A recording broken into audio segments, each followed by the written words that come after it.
There we go. Sorry, my Perfect. bloody phone's pinging off. Apologies, guys. That's all. Certain people don't get, certain people, new people don't get muted. So you've got to purposely go in and mute any new messages. All right. So apologies. Let me put a mute on. It does say it says do not disturb, but it's still pinging through, so Oh, apologies. all right. Let Jack in. Um, got Ben's note taker again. I'm going to remove that because Ben's not here. Oh, Jerry's coming in. Harry might be joining us Yeah, I'm as just well. letting Jerry in now. Oh, is it there? Brilliant. Yeah, it's his iPhone. Yeah. Oh, Jack. Hello, mate. How are you? I'm good. I'm good. Yourself? Yeah, good. Thanks, buddy. Good. Good, good, good. We've got Jerry on as well. Hey, Jack. Hello, mate. Nice, nice, nice. Right, it's probably going to be another intimate group again, which is good. So, Can Aaron, can I press record on Fathom? I don't know, but I'll give you a recording. Yeah, well, it's been recorded now. All So, I right, okay, think, yeah, it's definitely been, yeah, it's been recorded now. Yeah. So, yeah, I'll cool, give you I'll give you, yeah, I shared it with Jack earlier. I could just like share a link, then you get the whole thing. Yeah. good stuff. Yeah, I can do that. Do that. Jerry, you there? It says you're muted and no camera. Yeah. I'm going, hello, sorry, yeah, I'm rubbish at all this stuff. That's all right. Hello, How's it going? Nice to meet you. You're good? how about you too? Thanks for adding us in, Tommy. No problem. Jerry's only been in Manchester for 2 years and he's starting to pick up the twang. I'm in Cheshire now, mate. Oh, don't call me Manchester. I was having coffee next to Paddy McGuinness today. Nice. Seriously? Yeah. Yeah, saw Molly May whilst we were walking down the street. She was walking down. No way. It's a little nuts because you see these people walking around and it's nobody bats an eyelid, which is amazing. But if you're a bit of a footy fan, we walked past Ryan Giggs the other day. My brother-in-law said, "Ask him how his sister-in-law is." I'm like, "No, not a fucking chance." Oh, Oh, good stuff. Good stuff. Um, yeah, let's get started then. So, like I said, it's another intimate group, which is good. So please come armed and dangerous with your questions. What we're going to do is we're going to basically go through the marketing section of the book. And so it's a good job that Tommy's here because Tommy is a marketing guru when it comes to plumbing and heating businesses. So what I'm going to do, I'm going to share my screen. Yeah, share my entire screen. All right, can you see? Let me get my slides up. Can you see my slides? Yep. Okay, okay, good. All right. Right, let me just swap out my screens. Right. Yeah. So marketing and sales. I always start with marketing before sales. Some people call it sales and marketing, but I think the marketing becomes beforehand. You need to have marketing in order to get leads and inquiries to then sell to those leads and inquiries. Um, so. Um, has people got like so has everyone seen the recordings from the previous month or I don't know, Jack, you've requested it. Darren, you've been very consistent. You and Kelly have been very, very consistent with coming onto these sessions. I'm very grateful and thankful for that. I, Um, I just reach around and get my book because Kelly's normally organised, pad, pen, book, open, all the notes. Whereas me, that's like, no. we need women. We need women to get us organised. Yeah. How I mean, because like it's into it, we could do questions, we could do Q&A. So how do people find their marketing? Like we could take it in turns, all having a minute or so.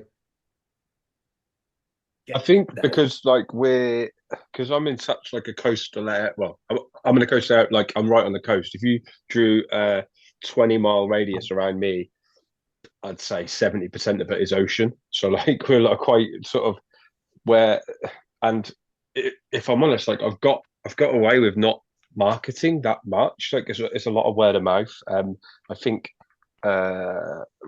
because I play in bands and stuff as a job as well. So like I tend to know a lot of people around, and it just sort of spiraled from there. So up until now, I've been quite lucky, but I'm looking forward to getting into marketing because I think if we've grown to this size with no marketing, then think what we can do with it. Do you know what I mean? So Okay. And yourself, Darren? How do you find marketing and getting leads in the business? And Yeah, we're pretty much the same. If you draw the radius around us, it's probably like 60% of it is just to see. But yeah, and we've done word of mouth, me and Tyler.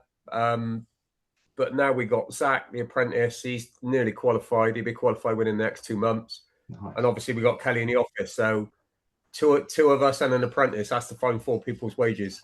So hence we've started marketing. But we just need to. You know, 1-man band, 2-man band. It's easy to go word of mouth, but yeah. But then you just try and grow to a different size, and it's difficult. So yeah, I mean, you say that, but we're now at 17 vans. I've got 15 engineers, all word of mouth so far. It's like that's really good. That's really good. But yeah, I'm definitely up for the marketing side. I'm definitely up for pushing it to the next level. I think it's good. Yeah. Done really well there, Jack. Yeah, man. Yeah, That's it's good. amazing. A lot of stress. And yourself, Jerry? How do you find marketing within your business? I'm crap, to be perfectly honest. It's where we are in Knutsford is pretty small anyway. So the most marketing I do at the minute is I put my business cards into the local bakery and they disappear within 3 days. So it pays to go and have a coffee every morning from the bakery, which is awesome. But I'm rubbish at. My missus will look at my marketing that I do and she's like, that looks shit. Don't bother. So she's done some of it, but she's busy with her business. So now I'm in a new area, and I was just messaging Tommy early saying, to me, word of mouth is one section of customers, but then when you market and you look and people are looking on the internet for a particular service, that's a complete different sector. So I want my marketing to be targeting those kind of people, so that it's there's some big systems out our way, and it'd be nice to get my teeth into those. Phil, how do you find marketing in your business? I quite enjoy learning about it. We started a lot of videos in the last couple of months, and we've got some testimonial videos getting done next month. But I quite enjoy learning about that and the SEO. The boiler side bores me, but I like learning about new systems and ways of doing things. So Good. Okay. Good to. So hopefully, as we go through this webinar, you'll get some ideas or some inspirations to how to sort of like systematically get sales and marketing inquiries within your business. Yeah. Okay. So the whole point of marketing is basically moving your business from chaos to control.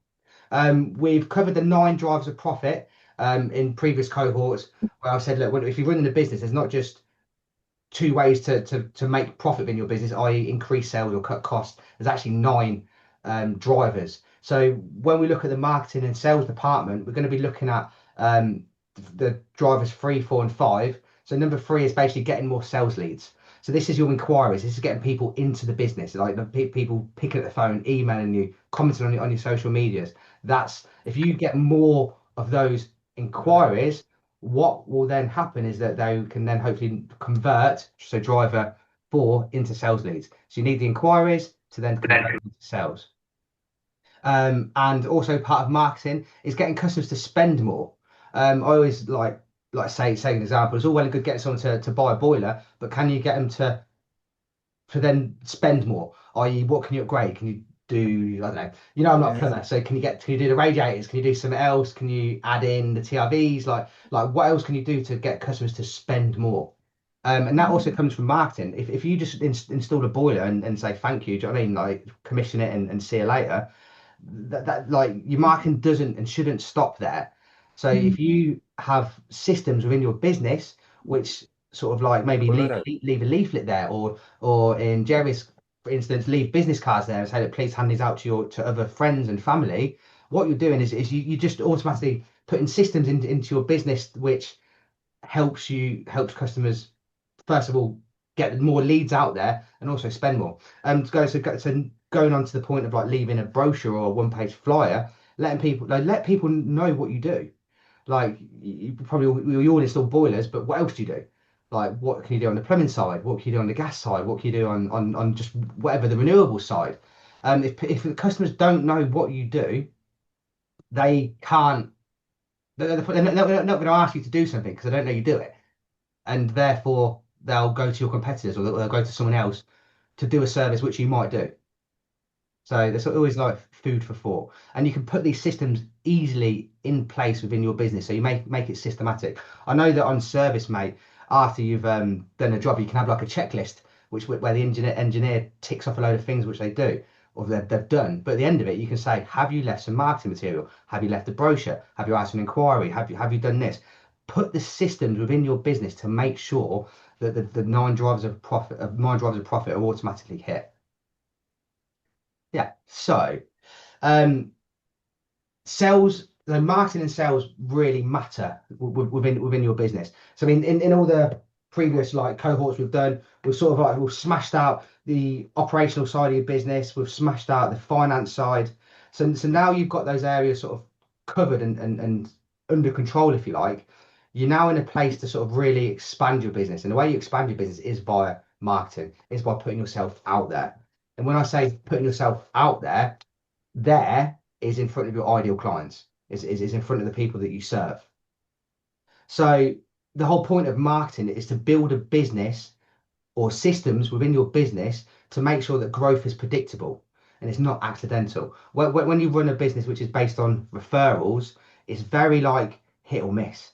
You don't know what's going to come through the door the next day, just because it's purely through word of mouth and through your reputation. But when marketing comes into play, that's when, if it's done right, you can get a regular, consistent flow of leads and then converting those leads. Tommy will hopefully like talk about this later because Tommy is going to do like a whole section today. But Tommy recently posted a picture of him and he's generated over 1,000 leads for his plumbing and heating businesses who he looks after. So Tom is very much in the forefront of this in getting the leads out to you guys, out from heating businesses. But it's down to you as business owners to have the systems in place which successfully convert those leads into paying customers and then money in the bank. Yeah, and obviously, like if you've got like sound marketing systems in place which consistently give you inquiries, your cash flow is going to be a lot better. It's not going to be up and down. It's not going to be feast and famine. It's not going to be based on seasonality. So the first thing which we do when it comes to sort of marketing and is picking a niche. Like what do you specialize in? What are you known for in your local area that you're the best at? Or like who do you want to serve? Who's your ideal client? So really go away and think about, like, you can even go back. You can even go back to your accounting package and you can download, suppose, all your sales invoices, and you can like you can go into AI and say, analyze out my customers, analyze out all these jobs, like, and tell me what are the main jobs which you do. What are the main jobs which are profitable? Like you can use AI to your advantage to really get key data on who you serve, what's your main bread and butter, and sort of go from there.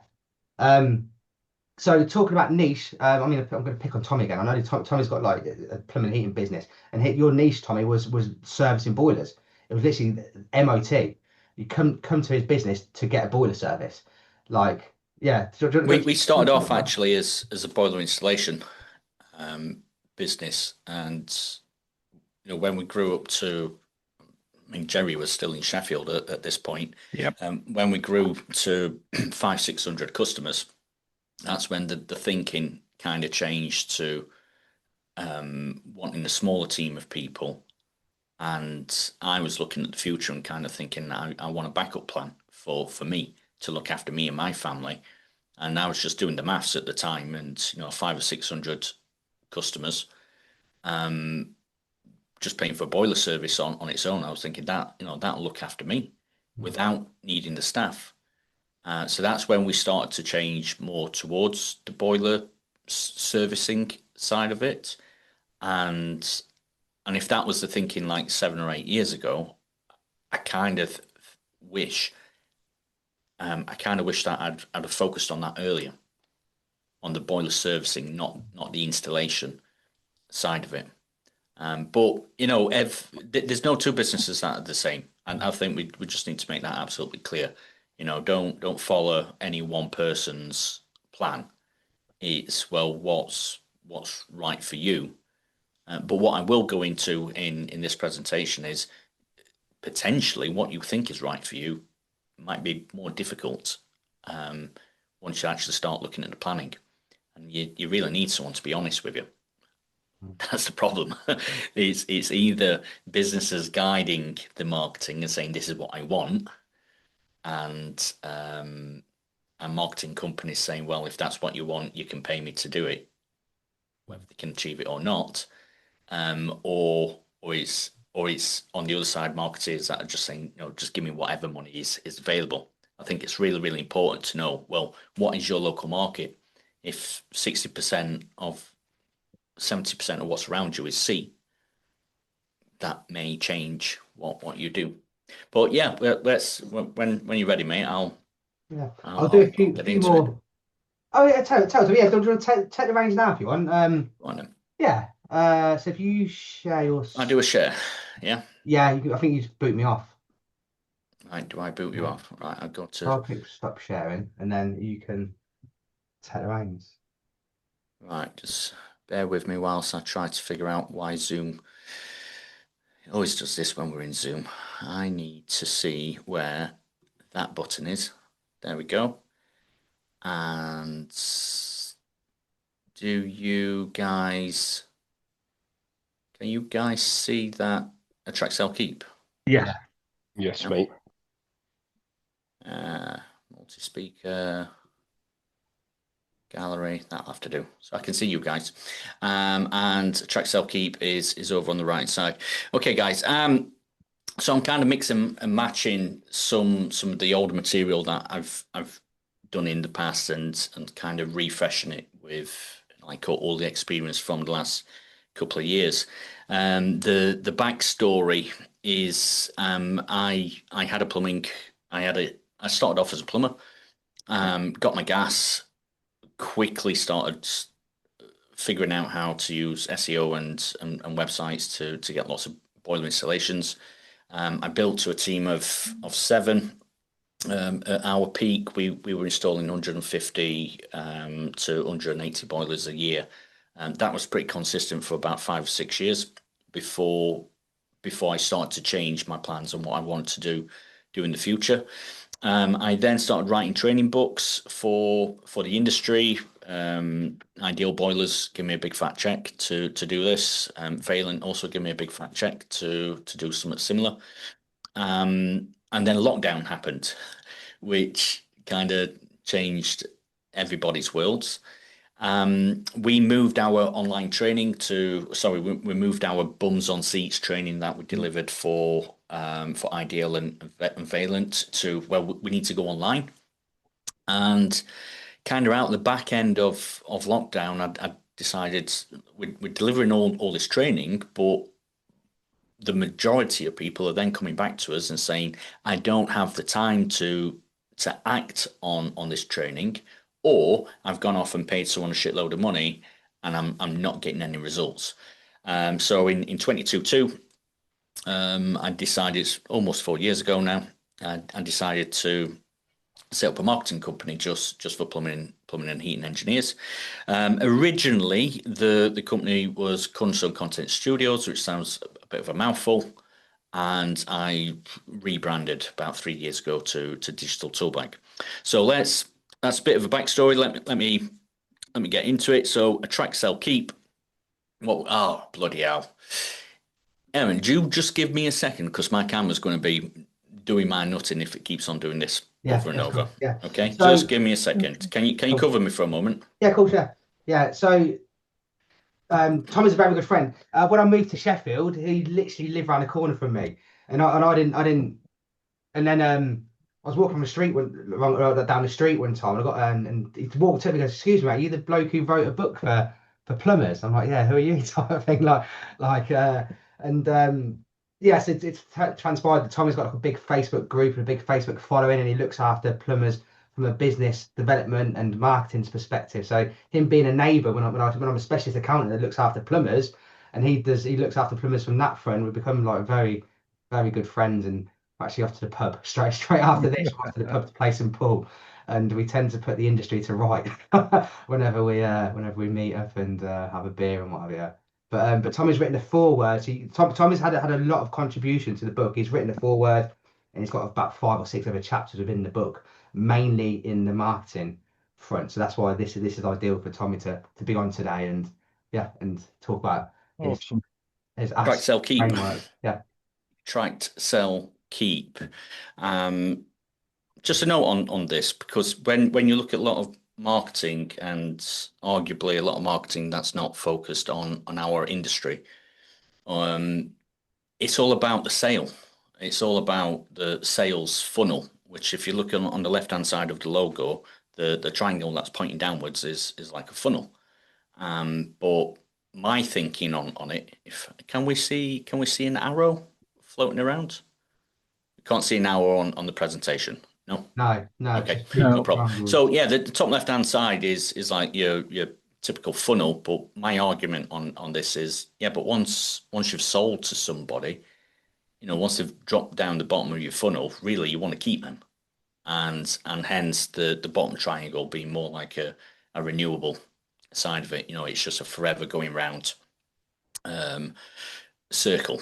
Okay, so my question to you guys, keeping with the analogies, because I do lots of them. Okay, I often say your business or your marketing is it like a leaky bucket, and if you've got a leaky bucket, which holes are you going to fix first? And just stop there for a second, because it should be pretty obvious, shouldn't it? You should fix the holes at the bottom of the bucket first. Yeah, there's no point pouring more time and money in on the top into attracting more customers if your sales process is crap, or if you can do a sale and you can never keep the customer for whatever reason. There's no point in it. We need to fix that first. However, I'll ping on to the next one. You just have a think about this for a moment. What have you done to fix the leaky bucket? Often people just go to the top. I just need to get more leads. I need to get more leads. And I used to argue, well, think about fixing the bottom first, and then think about fixing the sales. Now that works, I think, for some people. But the problem is, a lot of people just don't have anything going in on the top. So how the hell, if you don't have any new leads coming in, can you see where the holes are in your business? Yeah. So I'm not going to tell you what is right or wrong, because really, you've got to sit down and look at your business and say, how many new customers are coming into your business, and where are they coming from? And if the answer is, I don't have any new customers coming in my business, other than the odd word of mouth. And Jack, it doesn't sound like you've got the odd word of mouth. It sounds like you've got a county of word of mouth. But tracking it. Okay. And for you, Jack, it might be different. It might not be we need to fix the holes at the top of the bucket. It might be go down to the bottom. But for Jerry, it may be, I'm just not getting enough new stuff coming through the top. And let's be honest, it's what's coming through the top, the new leads that's coming through, and that's bringing the money into your business. And if we don't have any money coming into our business, we can't afford to fix anything. Okay, so just a bit of a backstory there about how I kind of looked at it three years ago, and then how I started looking at it now.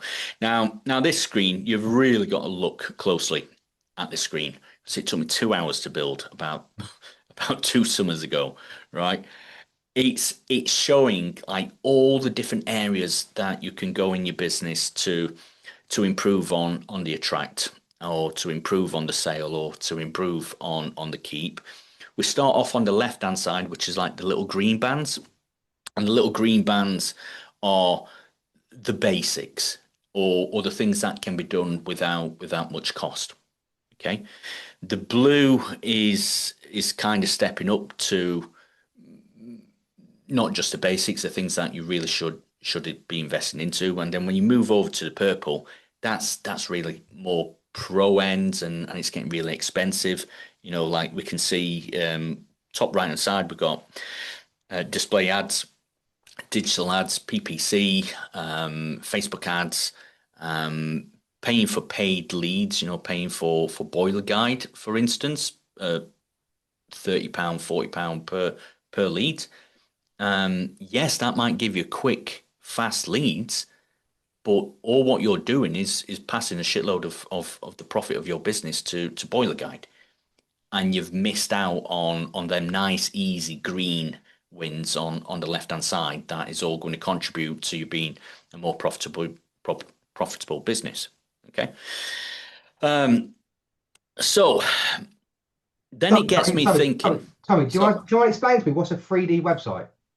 Oh, yeah. 3D websites. So think of your standard website that you would look at. You see a menu, old school, you know, like on a desktop. You'd see the menu going across the top. Yeah, that's more like your 2D, right? You've got content coming down your page, and then you've got content going across the top. So it's like a 2D graph. And if you go into any one of them pages on the top, it just comes down. So it's very much two-dimensional. But when you get into building more and more pages within your website, it gets deeper. It's not just going down and going across and coming down again. You'll go across, come down to page number 3, go into page number 3 and find there's another 10 pages behind that. And that's what gives you your 3D kind of effect. You know, it's much, much deeper than what you can see on the outside. Okay. So the obvious one is get 10 good web pages first. You know, it's not about getting 30 web pages. It's not about getting 100 web pages. It's about getting 10 good ones first. And then once you've got 10 good web pages, it makes it a lot easier to create that 3D, you know, going deeper, going backwards, having more and more content, which when I get into talking about content, it gives you more depth on locality. Jerry's in Knutsford, Golden Triangle, so he's got some real posh little towns around him. Darren, where are you based? Oh, your sound's off, buddy. Sorry. Guys, maybe if you could just drop into the comments to let me know where everyone's from. Sorry, yeah, I turned it off just now because the dog was crying. Yeah, I'm in Torquay, based on the south coast. Jack, if you could just let me know in the comments where you are, and I can tell you where Phil is. He's Fife, Dunfermline. So I hope I've answered you there, Aaron. Yeah. Okay. Yeah, Thanks for that, Darren. I'll catch up with when. Oh, Great Yarmouth. So you two guys are quite close, aren't you? Torquay and Great Yarmouth. Am I right there, or am I? No. No, mate. I don't think you could be further apart. Silly me. I think it's about a 7-hour drive. Great Yarmouth. I'm like as far east as you can go. I'm like on the bit Aaron will know because side. he lived down that side of the world. So let me try to catch up and keep on track. Right. So this when you look at this mess of everything that all these gurus are telling you need, this is what you need in your website. You know, how many people can do 3 or 4 of these to a good level? It's difficult, isn't it? Because we're all super busy. The busier we get, the more we have to hire staff. The more we hire staff, the busier we get. How Jack's nodding, you know, because you're just running around doing more quotes and looking after more people. So suddenly then your marketing tends to get like pushed to one side because you just don't have time for it.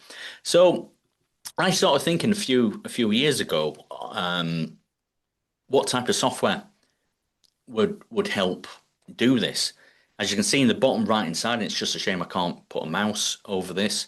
I was looking at ServiceMate.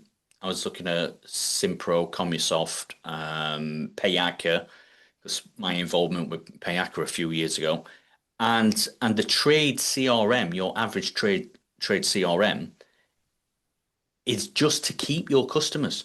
You know, it does the work.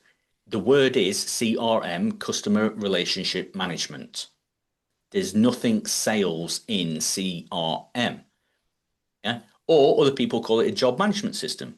I've got my jobs, and this is how I'm going to manage my jobs.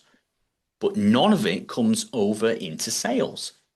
Until, to be fair to ServiceMate, you know, you can quote in ServiceMate, so that kind of pushes over a little bit. And then Payaka came on the scene, and that I used to argue this is a sales CRM and job management. Okay, so once we're asking this question, well, what software can do this for us? I started to say, well, yeah, what software can do this for us? And on the left-hand side, WordPress, Elementor, that's like how you build a website. Bright Local Hrefs, this is SEO software that we'll use to measure our SEO efforts.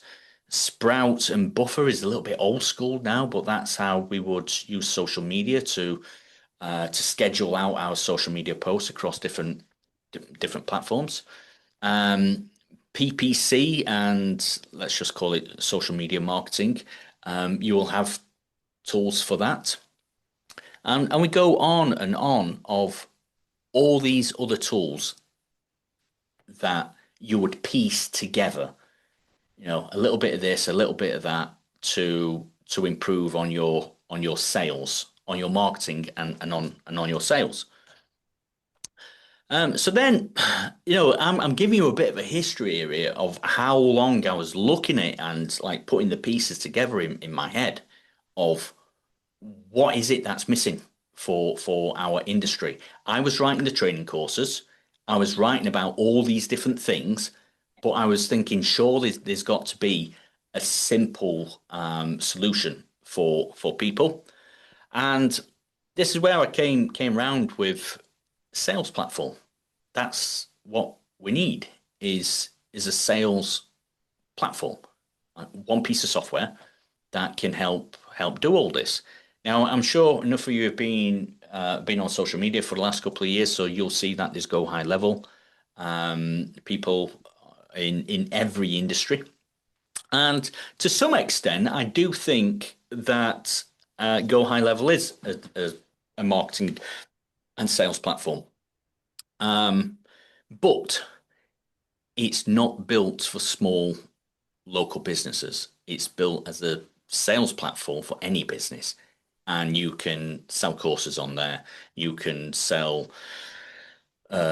kids kickboxing classes on there. You can sell all sorts on Go High Level. So it's not necessarily, it can be used by small businesses, but it's not really built for small businesses. Anyway, so then I came across Digital Toolbag, and I was looking at all the pieces. If you look, you know, it's like an old Trivia Pursuit.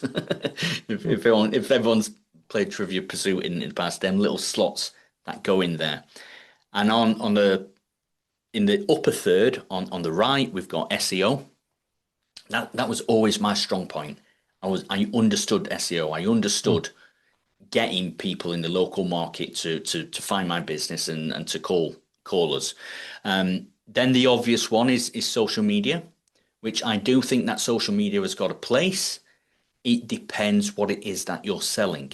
I'll just be honest, boilers is a bit boring. Okay. Beautiful bathrooms, sexy. Heat pumps, oh, now you're talking to who I am as a person, because I believe in saving the planet, and I want my kids to grow up understanding that we're doing this for the planet. Okay, so certain type of people will follow heat pump installers because they believe in it, you know. But I'll be honest, a white box, gas or oil, if it's out in the garden, it's just a white box that no one really cares about until it's broken.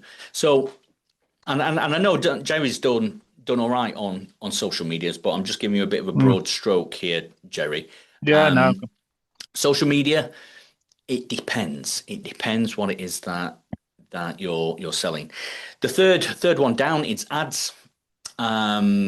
You will get marketeers that say to you, why do anything else? Just get to the top of Google straight away by paying for ads.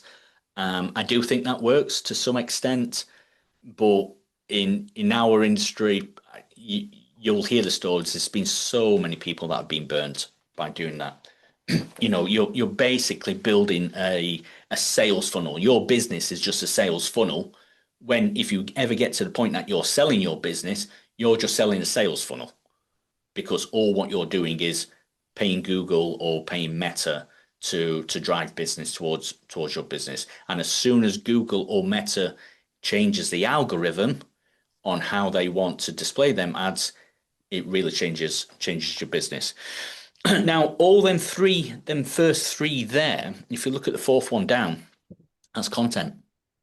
All three of them, when it all boils down, is just content. It's words, it's images, it's video, either that you put out via SEO, or you put out on social media, or you put out on ads. Yeah. See how we're just breaking that down into thinking about it very, very simply. It's all content, words, images, video. I would argue that what comes before it is plan, right? And the plan is to use that content to drive people towards your website or to drive people towards a landing page where you can take their details. So this is the attract. I really wish I had my cursor on here. And by the way, on today's session, we're not going to have time to go through everything. So at best, we might do the attract and sell. So we're pushing all these people, all this traffic towards our website, where back in the day, you'd fill in a form. That was it. You fill in a form or call this number, and then you've got to pay for Sandra, Sally, whoever, Dave, to sit in the office and pick up the phone. But things have moved on. We don't need to do that anymore. And particularly when people are expensive, is there another way that we can do it? Aha, in comes ChatGPT. Was it 4 years ago now, Aaron? Back end of 22, 3 years ago. Yeah. So ChatGPT came in, and then there was just an explosion of AI that was being built. Chat bots have been around for a long time, but they were a bit pants, to be honest. You know, you didn't really want to talk to a chat bot because it was either waiting for a human to jump on and speak back to you, or it were really, really basic. But AI now, the way that you can speak to ChatGPT or Gemini or Claude, and the way that it can answer you back is at times very, very believable that you're speaking to a human. Okay, so now we're at a point that we can install AI onto our website. We can install AI to answer our WhatsApp. We can install AI to answer to Facebook messages, to answer to email. There's even AI now that'll pick up the phone, right? Or answer the phone. That's really, really popular. But there's AI now that is going to do outbound calls to people. I'm not suggesting that that's good for our industry, but you can see where this is all going. Okay, so let me take a cup. Let me take a cup of my tea, sip of my tea. Right, let's go a bit more granular. I didn't think we were going to get much time for keep, but in short, the keep is we've attracted them, we've sold to them. How can we keep them happy? How can we keep them buying from us, Aaron? Yeah. How can we keep them voting for us by reviews or voting for us by word of mouth, word of mouth, word of mouse? Yeah. Recommendations, right?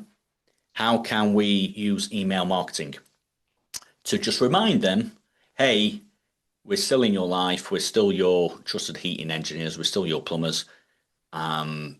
We're now doing this. Oh, I've been thinking, yeah, and I actually needed this.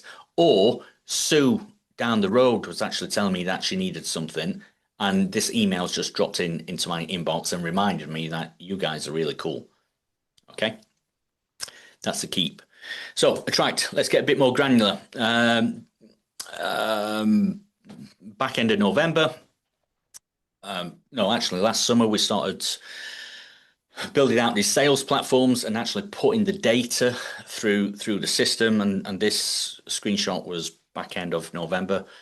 501 leads going through the system. That was not 501 phone calls. That was not 501 Google forms. It was, this is what's gone through our system. 2 days ago, we hit 1,005. So we've gone up 500 since then. I'm kind of hoping that we'll hit the 2,000 mark October, November this year. Okay. It keeps on tracking this, 113 leads in the last 30 days. Let's start to look a little bit more granular, and then I'll tell you a little bit more of how. This is one of the newer clients, and I've got to say, what I am seeing is the newer clients are the ones that gets the most results in local SEO. If they have no local SEO in place and they're in the right place, the right geographic, Jerry, and you apply the right strategy, it can go boom. Okay. It can be really slow. I have to say this. We've worked on some accounts for 18 months. And it's a little slow for 18 months, and then boom, it kicks in. But these two accounts that I'm showing you, we've been working on for 12 months, and it's just been steady growth for 12 months. So this one, 77 calls via GMB in the last quarter of last year. That's gone up 37% on year on the previous year. It's got 237 clicks. That's not clicks to the website. That's clicks to the website from his Google Business Profile, right? 93% increase. These clients are really happy. I can't remember which one's which, actually, looking at these numbers. This one, only a 22% increase. Only a 22% increase. But when them numbers are at 223, 22% is a chunk more work coming through. Okay, this is just one channel. This is just what's coming from Google My Business or Google Business Profile, and this one had 50% more clicks from Google Business Profile. Now, this is the best ones. Don't be outfooled by seeing SEO people saying, we've got 1,000 clicks. Yeah, we can get 1,000 clicks if you do some shitty blog like, what's an F22 fault code on X boiler, right? If you get that ranking, you're going to get thousands of hits, but it's going to be thousands of hits from right across the UK who are not necessarily going to be buying from you. So it's not necessarily about how many we get, it's about the quality of the leads that we get. Okay. It does help, I've got to say. It does help to have a nice website, a nice looking website. And this is where I think a lot of people get it wrong. You don't have a plan, don't have a strategy. You think, right, there's this one thing that I want, and maybe this one thing is going to fix everything. So you might go to somebody that just does that one thing. You go to a web designer, Jerry. Go to a web designer. They're known for doing web design. They build you a website. It might look good, but they don't see all the other moving cogs within your heating business. Okay. And often what we see is a website that's been built, but there's no plan behind it of, well, what we're going to do for SEO for the next 2 or 3 years. The argument is, oh, well, SEO is built into it. Yeah, okay, yeah, SEO is built into it, but that's just the start of it. We've got to build a website with a plan that we're going to keep on building on that website. Okay, so nice looking website, yes. Try to get a nice looking website because that helps with conversion. But my point is, you've got to be thinking beyond what does it look like, right? This all starts with keyword research. I'm not sure if you can see any of these numbers. I can on a big screen. Yeah. So I'm just picking on Sheffield here, and we're doing keyword research for Sheffield plumbing. There's electricians in there. Boiler service has 680 people searching for it per month. What else can we see down there? Boiler repairs, 510 people. Boiler fitters, that's a new one, 490. Boiler installation Sheffield, 490 on average, right? So starting with keyword research, we would understand what the local market has available for us. We're not just blindly saying, oh, I need SEO in my business. It's, well, what can SEO provide for us? Different geographics of the country will be different. I have to say, you really have to be in a big city to specialize in something. The smaller the geographic is, the more generalistic you have to be. Okay, unless you're doing renewables, and renewables would like specialize in heat pumps, for instance, but they travel further. You do the entire county. So we start with keyword research, and once we understand what people are searching for, we go about creating the content. Okay. Can you see this on screen? I've picked 2 cities here. Can you tell me what cities they are? Nottingham and Sheffield. Yeah. And what else can you see in the bottom one? All the services a typical plumbing heating business would do, what people are searching for. Yeah. The content on this website says in the first 3 words says gas boiler Nottingham. Yeah. But the other words that quickly comes after that is service, repair, and you keep mix and match this because you can go gas engineer Nottingham, you can go boiler service Nottingham or Nottingham boiler service, look at the top one, exactly the same, Sheffield boiler service. But the top one's got the brands in there as well, hasn't it? It's got Ideal, it's got Valent, it's got Worcester. So if people are searching for Worcester boiler service, Sheffield, this website has got all them words in it. It's not rocket science, guys. It really is not rocket science. But the problem is when people say how much is a website, and someone turns around and says, "Oh, it's 1,000 quid," or it's 2,000 quid. The content on the website is very generic. It's very. Can I just add to that? So I've got a chapter in the book, and what I basically say is that a client was coming to me saying he's getting loads of inquiries for tap replacements. And the first conversation I had with him is like, well, you must have something which mentions taps on your website. On the very front page of his website, it says, we do anything from fixing a boiler to repairing taps. So when people would search for, I want a new tap, he would come up. He's like, I don't want to replace all these taps. I'm like, the reason why you're getting inquiries for taps is because it's on your website. So guys, at the start I said about picking a niche, having an ideal client, like who do you want to serve? Your niche needs to be on your website. You need to let people know what it is you're about, and then make blogs and content around that. So that's sort of like, so that's connecting the dots for what Tommy's saying, just to like really home in on that. It's what I see out of I look at hundreds of websites. I really do, and often it is brand. Okay, Jerry, what was your old brand? Workwood Group. All things gas. Yeah. Yeah, all things gas. We fix boilers, we install boilers, and mate, forgive me because I've not looked at your website for a long time. It's been We a long repair time. boilers, you Yeah. know. Gas, electric, aircon. No word of Sheffield. No.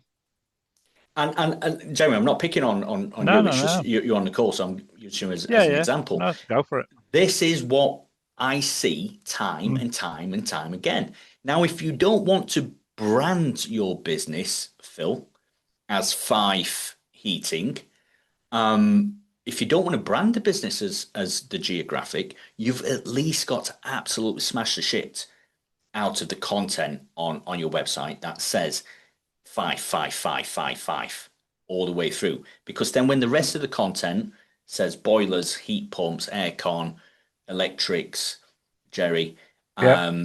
and then you go even deeper into it because then you start talking about all the brands that are involved within that sector of services that you're doing. You know, you're getting deeper and deeper, explaining to Google, we are the local experts. We're the local because we talk about the local plays. We talk about the services that we offer, and then we go deeper into it. Okay. So, Jerry, Yes. you've seen me do this 3 times in Sheffield now. You've seen me do Yep. it with Hampshire Energy, Big Boiler Shop, and then Sheffield Yep. Boiler People. Yep. Yeah. And this is now being played out across the UK. Okay. Yeah. So just to kind of show you a little bit, starts with keyword research. Once we've got the research, we create that content, and you don't just stop creating it at 8 pages, 10 pages, 12 pages. If you really want to dominate, you just keep on going. You keep on going. You keep on going. You keep on going until you're absolutely top dog in your city. Left hand side is a project, let's say, that we started 3 years ago, Sheffield Boiler People. The middle one is a Nottingham brand that we started around about a year after. So he's now first, second, and third position. Okay. The one over on the far right is a smaller town. He's a little bit behind because there are lots of position 4s, but you can see it's going in the right place. Now, why this is important, because I'll be honest with you, getting position 1, 2, 3 now is not like getting position 1, 2, 3 10 years ago. It's not. The way that Google's acting now, it's pushing all the organics down. There's just more and more ads, more and more different ways that you can click off the front page before you even get to a local company. But how you perform on the organics here affects how you rank on the maps. Not the other way around. How you rank on the maps does not affect the organics. That can be independent. But how you rank on the organics signals to Google, this company in this area does this service, and they're trusted because look at all their reviews. Okay, so they are linked. So back up here, keyword planning, B, implementation, get the content in. Third part, start tracking. You know, you need SEO software for this. And then when we're following all this through, we get onto the map packs. This is Sheffield. This is Nottingham. What's that one? Boiler repair, Nottingham. Boiler service, Swindon. Heat pump installation, London. Fucking London. Right? Wow. So this strategy, I wouldn't even say like it's like a magic formula. It's just such an obvious thing to me. Okay, because I've been doing this for a while, and I hang around in SEO groups, and this is what SEOs do. But plumbers don't do it because plumbers plumb, or plumbers go to marketing people that only sell them the one thing. and they're kind of missing, right, so I've got a website, but who's doing the SEO? Who's doing the constant content creation?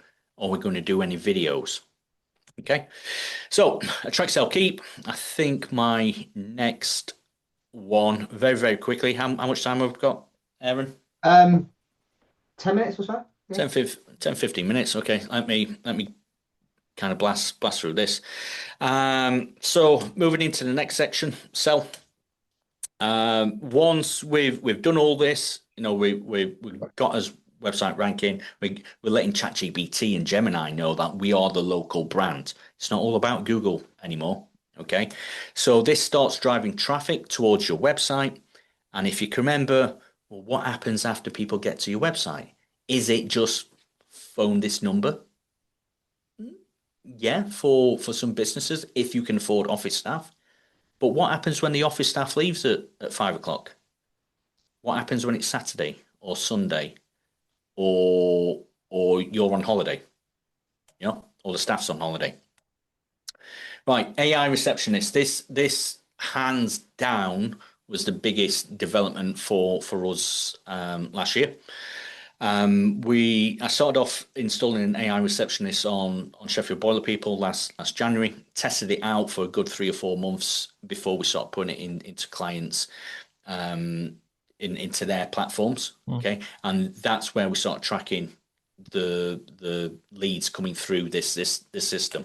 Okay, I'm going to pass by this one because this is a little bit geeky. Okay, but your AI receptionist can learn from your SOPs, because this book is about SOPs, Aaron.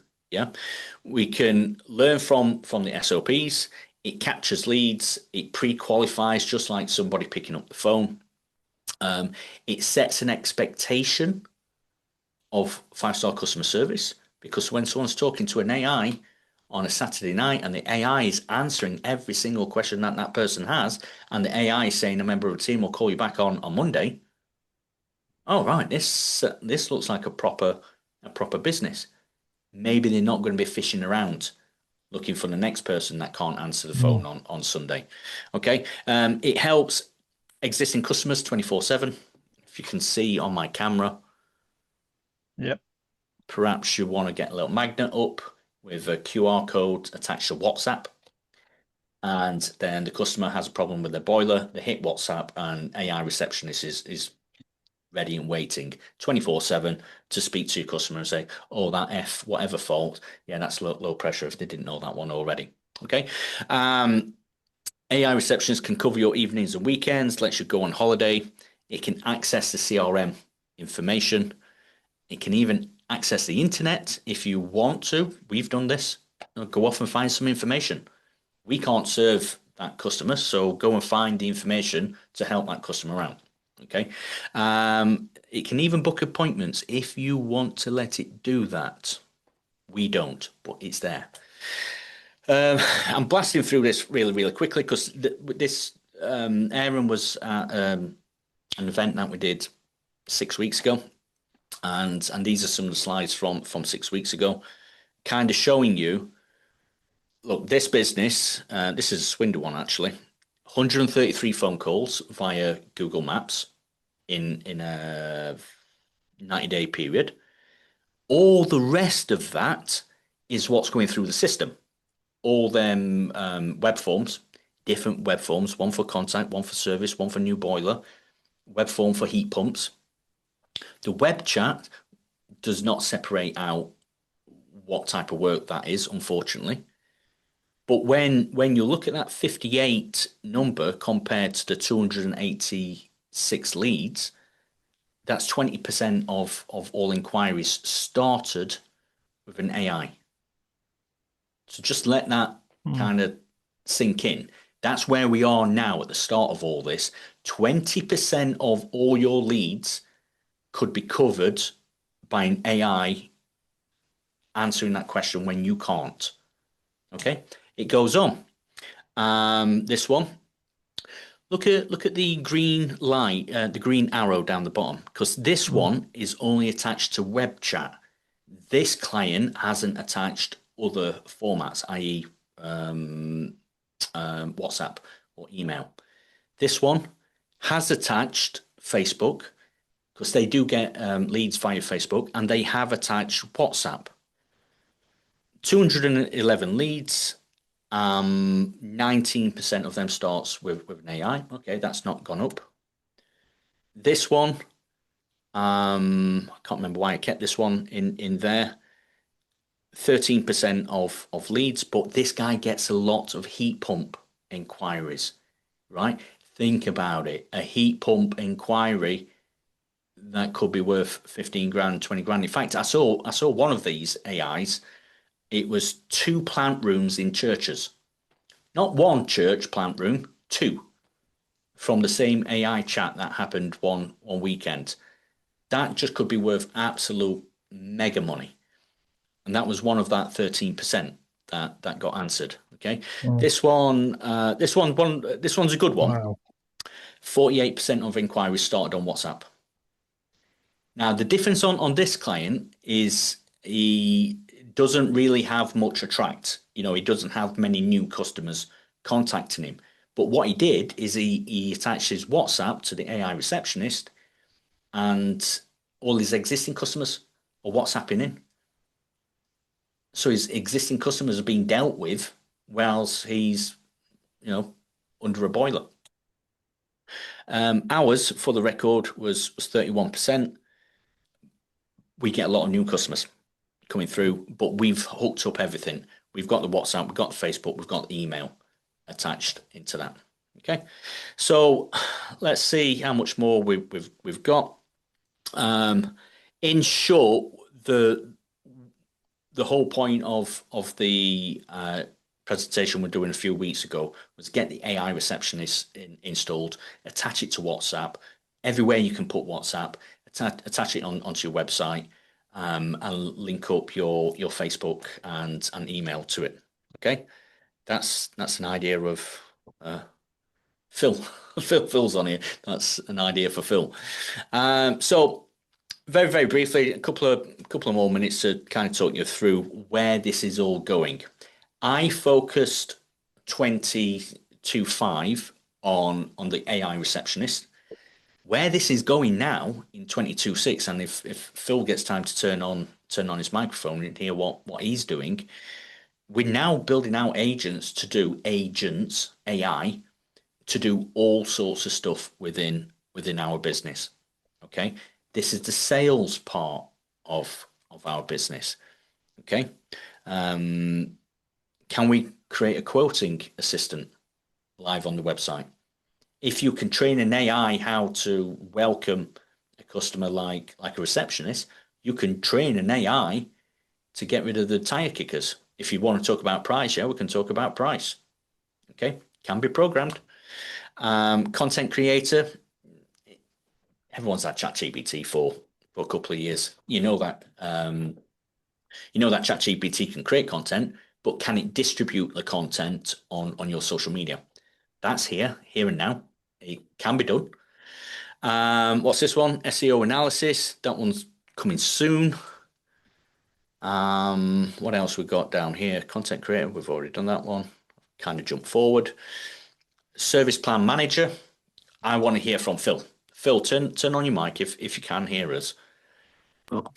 Because I don't think you've created the agent for this yet, have you? No, that was on my list to speak to you about how we could incorporate Ellie into the portal that I've built. Yeah.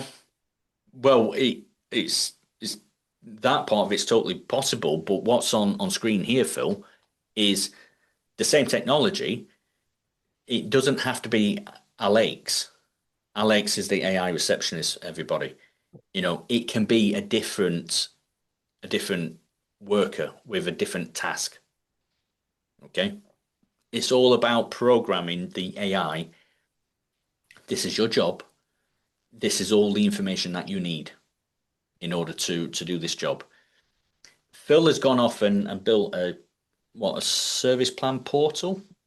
Yes, so it's a customer portal. It was initially started to manage service plan customers, but then I've morphed it into, I've added an extra plan so all customers can be on pay as you go. So that's your normal customers. So they can log in, see all their details, download all their past job history, certificates, book appointments through the portal, and then I've just incorporated Tommy's AI chatbot onto the portal. So when you log in and see all your information, you can also chat with the AI receptionist as well. So, and I've linked it with Stripe. It links with ServiceMate, so it creates jobs back and forward. It pulls jobs, pulls information, and creates new clients as well. So it can literally sign up customers onto a service plan without you speaking to them. Yeah, so they can go on my website, click sign up. If their billing email is in ServiceMate already, they can pull the data from ServiceMate. If it's not, and they sign up to the plan and they go for the Stripe, it will create a client in ServiceMate with all the details there already, with the badges, with everything all listed. It's nuts. It's absolutely nuts, guys, where this is getting to. And I'll tell you where all this information came from six weeks ago in a moment. So also what we can do, this is here now, email marketing. You can attach an AI to do this. That's there right now. Reputation management, that's there right now. Attaching an AI to speak to your customers and just checking on them that everything's gone well. That's key. Checking in with them to check that everything's gone okay. And when they say, yeah, everything's gone right, reputation management slaps out, oh, great, give us a review. But when the customer says, no, I'm not too happy about the coffee on my sofa, reputation management says, well, I'll just pass that on to the manager, and does not push the review under their nose. Okay. This all came, I'd been working on this last year, but then Etan came along to our event 6 weeks ago, and he absolutely blew everyone away with this. This is what's happening now in the AI world. So I'll kind of end on my presentation here on the Attract Sell to say this AI workers, just get used to it. This is what's going to be happening in the industry over the next few years. You are going to see more and more people saying, I've got AI to do A, B, C. Is that going to take away from the plumbers? Is that going to stop people picking up a spanner and doing their work? It's not going to affect us. It's just going to make our business more efficient. And if it can make our business more efficient, we can spend more time doing the work, making money rather than doing the paperwork. Or we can spend time managing other people, again, to make more money. Rather than doing the paperwork, we're training up people, not humans, to do the spanner work so we can make more money. Or if that's not your bag and you just want to have an easier life, that's it. It can do the paperwork so you can finish, take your kid out to football or go on holiday, because the AI is helping run your business. So that's me, Aaron, kind of shooting through that. I'm around. I'm not sure how long we want to spend on Q&A. Any questions? So it's what you've got lots of different parts of software, or you're saying that you have a software that does this? I've got loads of pieces of software. Yeah. And that's what I was basically putting together. Yes, I've got a core piece of software that the AI receptionist sits on that we can keep on building out with other AI, but like all the other side of it, like building websites, that's all traditional WordPress, Elementor, Bright Local, SE Ranking, Hrefs, Mangles, Google Search Console, GA4. It's all the best tools to do that job. Mm-hmm. And so with the not the AI receptionist, is it like a monthly cost thing, or is it like per agent monthly cost thing? Is it a credits thing? Like, how does it work? Yeah, well, I didn't want to get into talking sales, but to be very, very specific to you on Jack, if you're interested, all the people that I work with, the older ones started with me when I started the business just under 4 years ago. They're all still with me, and the two newest ones have been with me for 12 months. So this process that I've been talking you through has been going for some time. You start off with the basics, start off with creating a brand, start off with building a website. Once we've got the website, got the brand right, we're looking at local SEO, because that's what's going to give you the quickest wins. You saw them numbers, them big numbers. What's going to give you the best, quickest ROI? If we're looking at the entire part of it, the track, sell, keep, where are the holes? If you don't have any leads going in the top, let's fix that. But if you do have leads going in the top, and it's more of a case of I just need to improve the sales, then yeah, you could probably just jump into an AI receptionist installation, and then add on to them as you go, as they develop. Yeah, okay. I'm open for a chat with you, Jack. Cool. Yeah. Tommy. Yeah. Does the chats, AI bots and whatever you work with, any CRM system, or is it a specific one? No, the primary use case, that's where it started. Yeah. Was you install it as a web chat on your WordPress website. Yeah. That's primary use case. Then they started adding other features to it. So for instance, the WhatsApp one is just a game changer. It really is. That one really interests me, and like you said earlier, linking it up to Facebook, why? Because the one thing I hate is having to answer the phone if I'm in a customer's house, and then you're losing work, because by the time you've got out half an hour later and you've called them back, oh well, you didn't answer, I found somebody else. I've wanted for years, I'll be honest, I've not done the research into it, because you know me, this side of it just melts my mind, but I've always wanted some kind of funnel where everything's responded to in one location. And looking at what those slides that you put up, that's the kind of thing I'm after. It is. It is. If you're getting a lot of calls, because a good way of saying it is, how much is a boiler service worth to you? It's £100. Yeah, it's like I say, to me, it's if I can see the results, to me, money's it's just a part of the transaction. It's for me, it's getting the quality that comes through, and I always say to customers, it's about, if you want quality, it's going to cost you a couple of quid. Simple fact. It's people. I've heard people say, "Oh, I'll go and service a boiler for 65 quid." Nah, I'm not going out for that, because it'll be a bag of shit. And I've seen those bags of shit. But when I know that it's going to be X amount more and I'm going to get the quality come through, it's an investment at the end of the day. But that slide to me straight away was like, yeah, that's my kind of thing. Let's have a chat. Definitely, buddy. Next week on it, buddy. Aaron, this entire presentation can be applied everywhere, really. Obviously I focus on plumbing and heating engineers, but the theory is totally applicable in other places. Right, guys, if there's no other questions, Jack, you can reach out to me on LinkedIn. Yeah, sure. Are you on LinkedIn, or are you a Facebook guy? Yeah, to be fair, I added you on LinkedIn a couple of weeks ago, and I think Apologies. we had like a quick hello. But yeah, I am on there. Right, magic. Let me find you on there as Aaron's getting down here, so we can go play pool. Yeah, I've got some bits to go over as well. Tommy, first, massively thanks for going over that. I've got a few more slides to go over, but I suppose adding on to the whole AI bit, and so I'll tell you what. So Tommy mentioned Etan at the end of his slide. Does everyone know who Etan is? I know Phil, you know who Etan is, but Jack and Darren and Jerry. I've heard of Etan through like Wayne Batteste, I think, is that was spoken about him.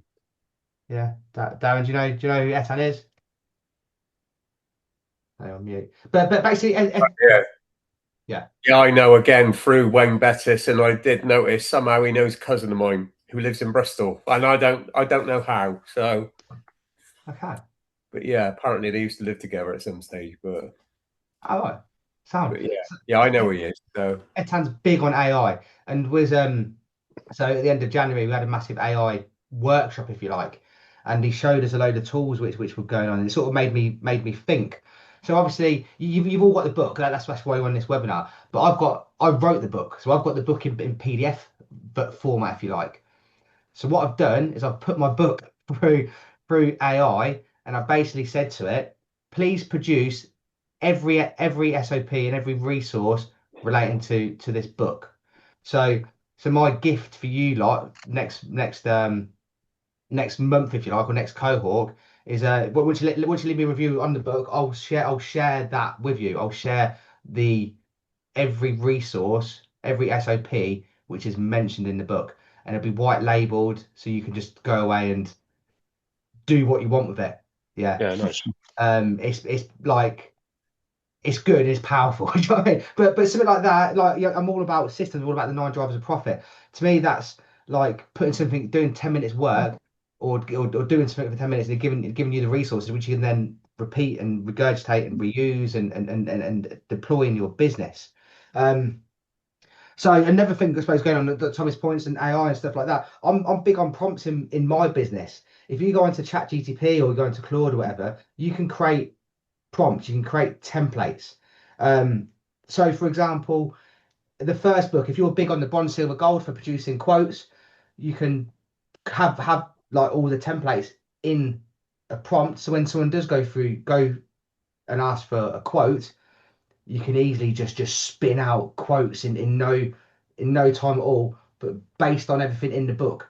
Yeah. So the world's at our fingertips, and the things which we can do with AI makes our interactions with clients even more better. I think in the last cohort I mentioned that someone goes around with they record their conversations with their clients, and basically you take the transcript and then turn that then put that into AI, but you also plug in a load of other quotes which you've done for clients with the bronze, silver, gold, and you ask AI to merge it. You've now got a well-detailed quote for a client, like based on everything which they want, and you give them a bronze, silver, gold service. All this can be done in 10 minutes, 5 minutes. It can be done really quick. Set up the systems in your business so they can be regurgitated, they can be reused. One of the first things I said in the book is that if you like create systems that are going to be used forever. Now it's a case of we're creating prompts in our business which can therefore be used forever, or you build your business in such a way that it's all documented. So when something does happen, all you do is just execute or deploy the prompt, deploy the agent, deploy the bot, and it does it. So to document your business, document your marketing, get data on everything within your business which is working. Let me go back to my slides though. And yeah, so I'll go back into the presentation. Here we go. Right, so. thanks, Tommy. Slideshow. Right, here we go.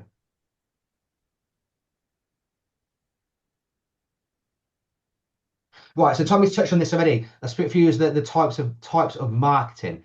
So we've looked at paid ads. This is Tommy's like attract section within the business.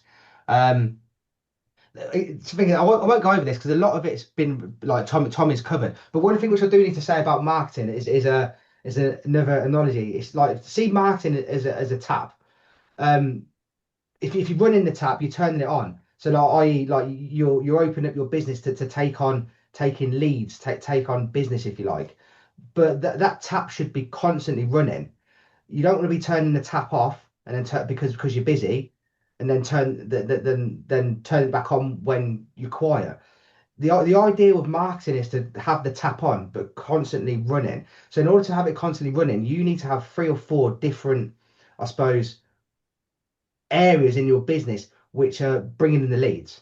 So now this could be anything from, like Tommy's covered, like pay per click. It could be your websites. It could be like advertising in local church magazines. It could be like check a trade, like wherever. Have loads of different touch points where customers are going to see you. So Jerry, you said about your business cards in the local cafes.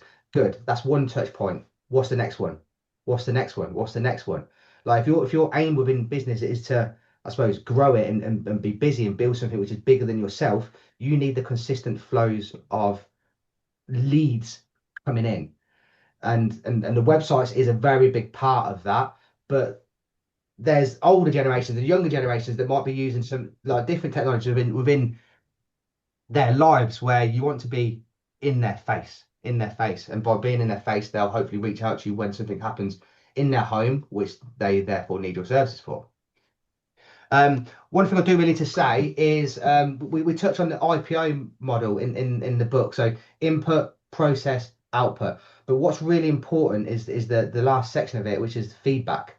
So as you gather data, as you get an inquiry, as customers reach out to you, always ask that customer, where did you hear about us? Like why the hell have you picked up the phone? Why have you replied to responded to on WhatsApp?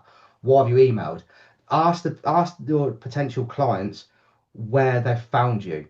And with that, create a system in your business. It could be a simple tracking spreadsheet. Create that system within your business where when an inquiry comes in, you track it, you log it. And then picking on AI again, or you're using AI as a brilliant example. Once you've got all that data, shove it into AI, and hopefully it can ask a load of questions. So the questions would be what platform or what area of your sales and marketing is giving you the most inquiries. If it's Facebook, for example, guess what you do? Double down on Facebook, post more into Facebook. If it's your local church magazines, what you do, you advertise in more local church magazines.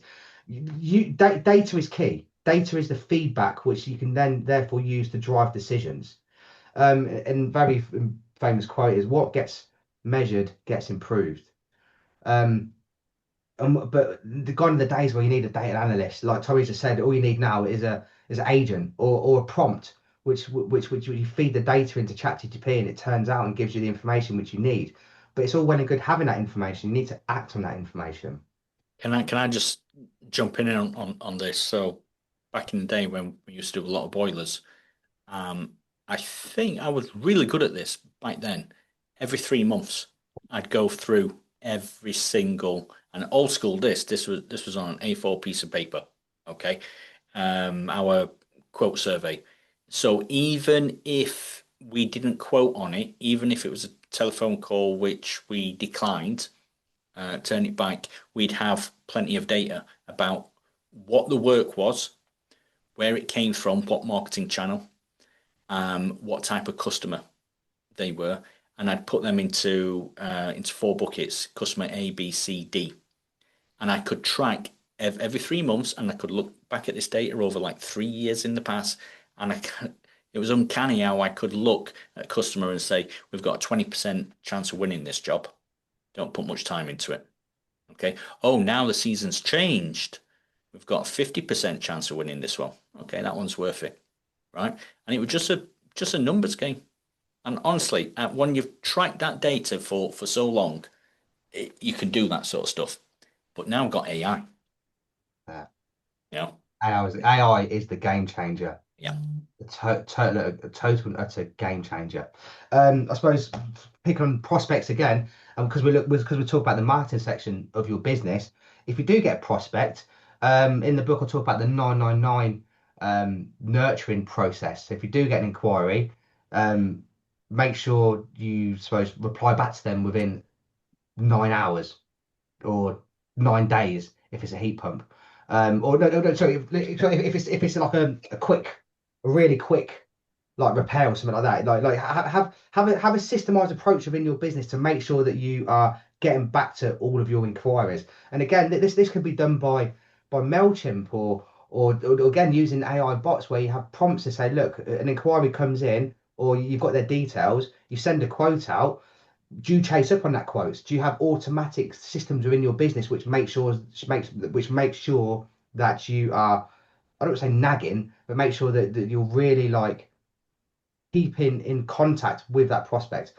Like a heat pump a heat pump quote, it's going to be a longed out process, if you like. It's not as quick or reactive as a boiler replacement. So have within your business campaigns which go out, which communicate with your potential customers that, hi, I'm still here.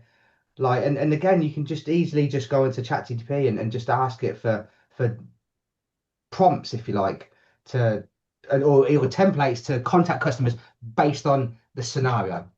Um, Right. Anyway, I suppose because we talk about marketing, let's talk about seasonality as well. So we all have like the feast and famine in the permanent heating businesses, where in the winter you're busy, you're very reactive, demand is high, but then in the summer you're very proactive and you're sort of looking out for opportunities yourself. So again, this is having your marketing tap constantly on, constantly flowing and constantly trickling leads. But you might want to pivot your business, if you like, for the summer slowdown. You might want to move to bathrooms. I've got a client who basically completely changes their marketing campaign for the summer, and what they do is they change all their marketing to installing outdoor barbecues and outdoor kitchens and what have you, because you've all got the skill set to do it. Like you're pivoting what you can do, and you're basically managing seasonality. But another way to manage seasonality is contracts. um, Having contracts. Now, this could be all of you probably know about service plans that irons out your cash flow. It smooths it out, it helps it out. But I want you to sort of think bigger, if you like. The next stage will probably like think about Monopoly. You build 4 houses, then you get a hotel. It's the same within your business. Like build out small contracts, then get the big contracts. As soon as you've got a big contract in your business, seasonality within your business just irons out. So it could be moving on to like letting agents or property managers or something like that, like getting the contracts within a letting agent to service these big pools of properties, if you like, where you're doing the CP12s. But then after that, you could move on to government contracts or local authority contracts, or just anything, or main tier contracts. Like if you've got contracts within your business, it massively irons out seasonality and helps. Um, yeah, so there's that one. Obviously, Tommy's we spoke about the attract, sell, keep, so I won't go into that.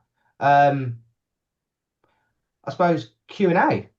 Anyone got any questions? Anything they want to run over? They want to pick our brains on? I have a question. So go on, Jake. Yeah, I think obviously I covered a lot of it earlier when I was speaking to Tommy, or like I guess the thing with me with the AI thing, I keep going down so many.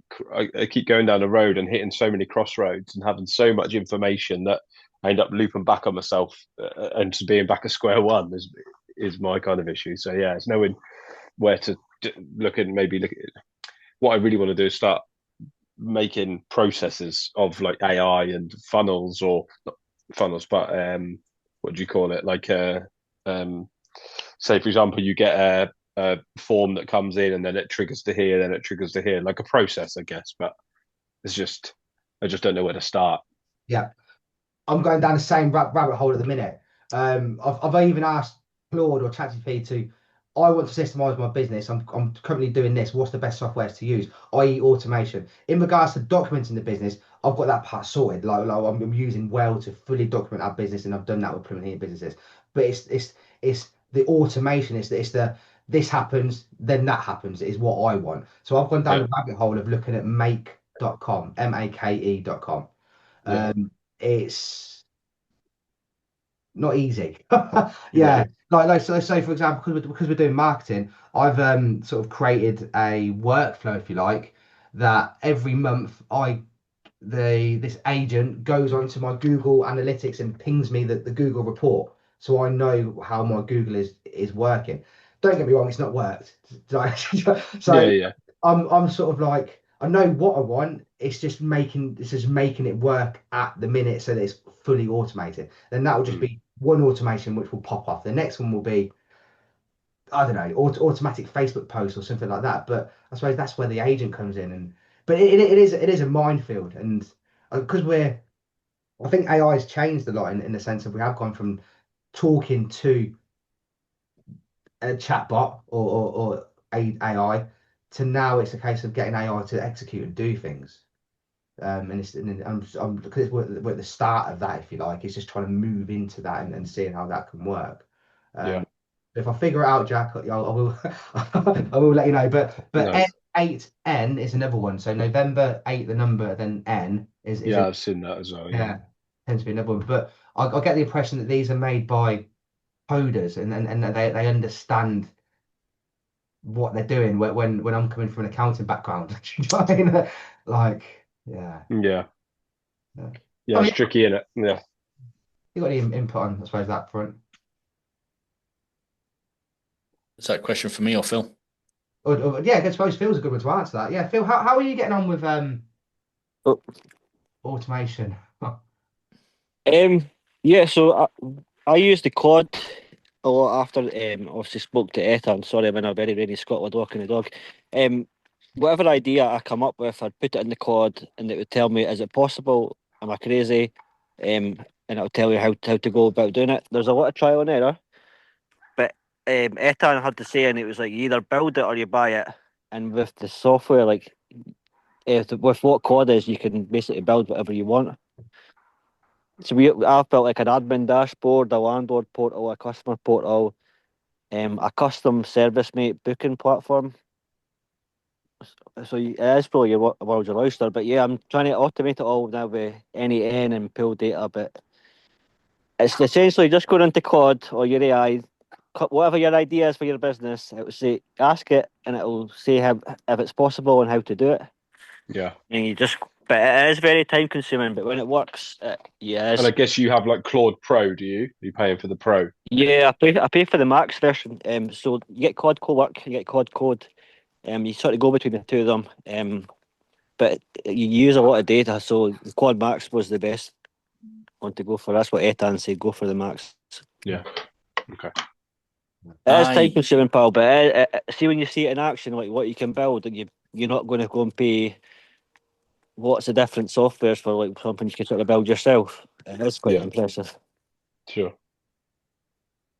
I was on a call with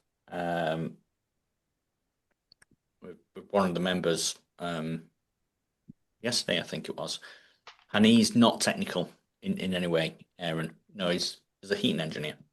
Yeah, he's one of the most consistent people I know. He's consistent getting stuff done. He's consistent at building his business. But he says, I'm just not technical at all. And how the conversation kind of fell out because he's saying, we need to learn more about this. I'm not technical. I want it in my business, but I don't know where to start. And he's aware that, I've got Claude Max. And I said, well, what we're going to be working on is like 1,000-piece jigsaw where we come back to you with 90% of the jigsaws done. But because every business is different, we can't put in that other 10%. That other 10% is for you to talk to your Claude, talk to your ChatGPT, talk to your Gemini, because your AI, whichever model it is that you use, should know more about your business than what we do. Yeah. So Darren, I'm not too sure where you're at with AI. Phil's been on this for some time. I'm going to guess that Jack, as he nodded, has been doing some level of this. You've been working with ChatGPT for 1 year, 2 years. It should know a lot about your business. So the next stage is, well, what if someone can come with 1,000-piece jigsaw where you only have to put in the other one, 100 pieces, the small Yeah. pieces, because somebody's already thought, Etan, for instance, this is how we're going to set up ServiceMate, and this is how we're going to set up Zero, and this is how we're going to set up whatever WordPress is just an example from my world, and your Claude agent is going to know a little bit about all these systems. It just needs your final 10% to go in so that it can start linking these systems together. Yeah, nice. We're now actually switching to Zero after reading your book, Aaron, and obviously speaking to you before. Um, there's a bit in your book where it says like if you were going to do something from the start, if you think to yourself, "I'll go back and I should have done it from the start," then change it now. And I was like sort of teetering on it. I was teetering on it, and then I spoke to you in one of these and said, "How hard is it?" You said, "Move my books," but that was 90%. So yeah, we're speeding it up, and we're actually going to go for the switch on the 5th of April. So yeah, be Good. good. Good on you. Good on you. You won't So look back. you might get lots of questions from me, but yeah, we'll see. Mate, you've got my email address, so Right, boom. Yeah. Nice one. Sweet. Any final questions? And any burning questions anyone wants to ask? Or My question, just very quick summary. How much, because this is a marketing chat, you know, what is the average, if you're allowed to disclose that, what is the average kind of percentage that you think businesses should be spending on their marketing? Should they be spending on their marketing? Because what I see is a lot of heating companies that have no marketing budget, or they have a checker trade. Yeah. I mean, yeah, I don't know. I've always done my marketing's always, like I said, it's always been in person playing. I got a golf membership. I don't really play golf, but my van sits there and like you've got the thing, and I go to like the more like a networking event or just do things like that. We just joined like a members club. Things like this is the more getting your name out there. But yeah, to answer your question, I don't know. I guess as long as you're getting a return on investment, if you're spending 40% of your budget but you're doubling your money, it's worth it, isn't it? Yeah. Aaron, where yeah, are you? I don't. There's no set figure. I mean, I look after multi-million-pound plumbing heating businesses who spend like nothing on marketing. The reason being is because they've got contracts. So they might have a sales team, if you like, that goes out and gets the contracts. But in regards to marketing, like or check a trade, like some of them are zero. But then other people that are a lot more aggressive, will spend a lot more money on their marketing. It's very, very, but I've got plumbing businesses that will pay for leads, and then that's how they get their business, by paying for their leads. All the checker trade stuff seems to be going mad from what I've seen. Like, I've never used it, to be honest, but all I'm seeing is people now just kicking off saying they're taking 20% and they're making people sign up for boiler services, and they've got checker trade premium, and I'm so glad that I never went down that route, if I'm honest. I was on the board of members for checker trade. Really? When I was a member, so I was on the members board to represent heating people, and it were kicking off when I was on there in 2018, 2017, 2018. Yeah. Used to treat me. I can come all the way down to Portsmouth and treat me to a nice weekend, to listen to the board of members say this is what we're getting feedback for, and then go, oh, that's nice, and do absolutely nothing about it. So checker trade has been like this for a long time, but they do keep tweaking it. But I from my point of view, is if you're tracking your data, because I can tell you what we were spending on checker trade was producing exactly how many leads. I'm going to say it was 13 in a year.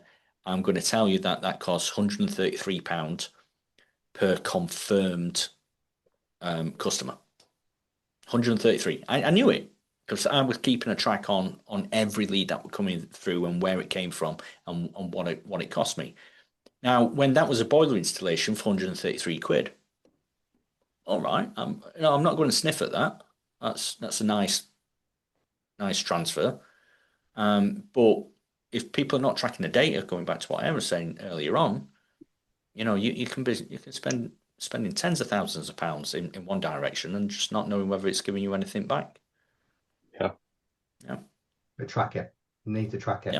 Yeah. Information's key. Right. Brilliant, gents. So we've got the last one next month, start of April. And thanks for coming this far. Yeah. Brilliant. Will there be a chance of obviously I've got some of them on video, but will there be a chance that we can have all of them together just so we can rewatch it and stuff? Because I think that'd be really helpful. Yeah, I actually got my AI to upload them all to YouTube today. So great. Nice. Yeah, so I'll drop you the link, the YouTube link. Please. Yeah. Nice one. Thank you. Cheers. Appreciate it. All right, perfect. Right, gents, thanks a lot for your time. Have fun playing pool. Darren. See you, Darren. See you, See you, buddy. See you, mate. Thank you. Cheers. Thanks. Bye. Bye. Bye.